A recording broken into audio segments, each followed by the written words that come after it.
میرا دل کرتا ہے کہ میں یہ حدیث نہ لوگوں کی روحوں تک اتار دوں۔ حضور فرماتے ہیں میں نے جس کے سامنے دین پیش کیا اس نے دلیل مانگی، وہ بھی کوئی اپنا ہے جو اپنوں سے دلیلیں مانگے، وضاحتیں مانگے، یہ کیسے تھا تو وہ کیسے تھا تو یہ چیز کدھر سے آئی تو وہ کدھر گئی۔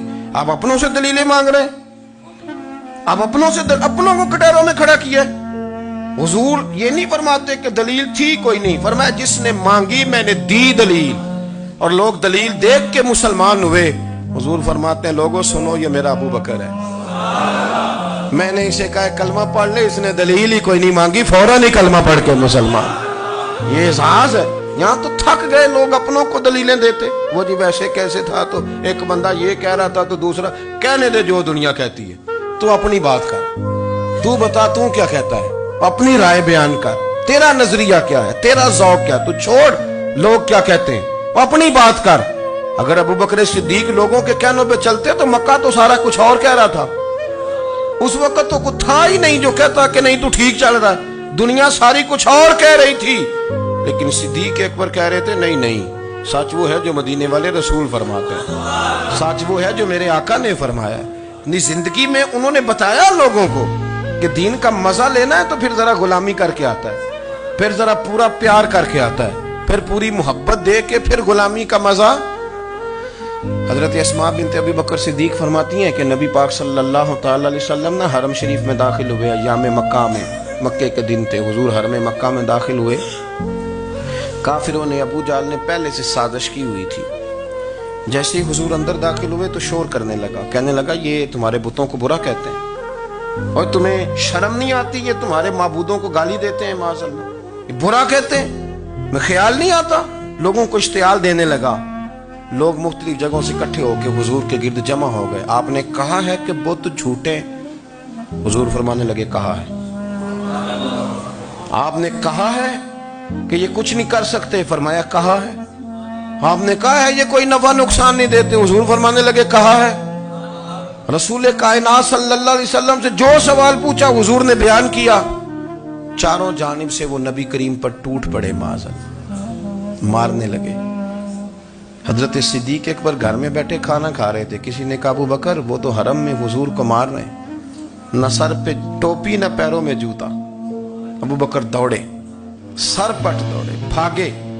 حضور زمین پہ لیٹے ہوئے تھے، وہ تکلیف دے رہے تھے۔ حضرت صدیق اکبر نے 2 کو پکڑ کے ادھر پھینکا، 4 کو ادھر پھینکا، 5 کو ادھر پھینکا، ایک جملہ بار بار زبان سے کہتے ظالمو انہیں مارتے ہو جو تمہاری نجات کا سامان لے کے آئے، انہیں تکلیف دیتے ہو جو کہتے ہیں اللہ میرا رب ہے، انہیں مارتے ہو، شرم نہیں آتی۔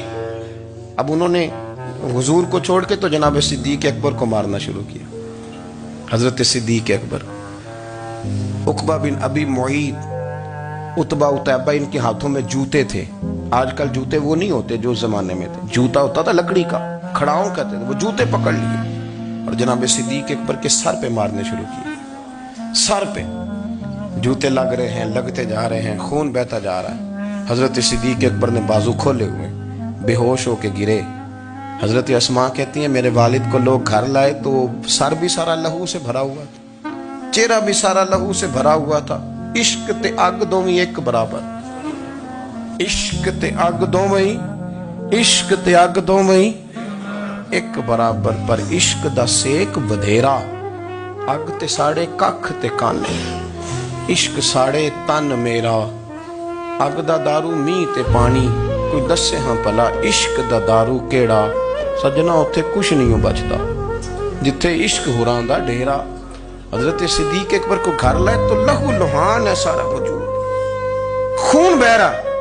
جناب اسماء کہتی ہے میں نے سر پہ ہاتھ رکھا، دیکھوں کہاں کہاں میرے والد کو، میں رو رہی ہوں، میں نے سر پہ ہاتھ رکھا تو کہتی ہیں بال بھی میرے ہاتھ میں آ گئے اور سر سے چمڑی بھی اتر کے میرے ہاتھ میں آ گئی، گوشت بھی سر سے اترنے لگا، سارا سر ان کا مار مار کے انہوں نے نازک بنا دیا، نرم کر دیا۔ آپ فرماتی ہیں وہ بے ہوش تھے، ہم ان کے منہ میں دودھ ڈالتے تھے، لیکن وہ جب بھی آنکھ کھولتے تھے تو زبان پر ایک ہی لفظ تھا، ظالمو انہیں مارتے ہو جو تمہیں کہتے ہیں میں اللہ کا رسول بن کے آیا، انہیں مارتے ہو۔ اس ترتیب سے رسول اللہ کی غلامی کی، اس رنگ میں نبی پاک سے پیار کیا، نبی پاک کے حصے کے زخم اپنے سینے اور دل پر برداشت کیے، اس لیے تو میرے کریم نے فرمایا تھا لوگوں سن لو میرے ساتھ جس نے بھی نیکی کی میں نے بدلہ دے دیا. میں نے ابو بکر کو نہیں دیا.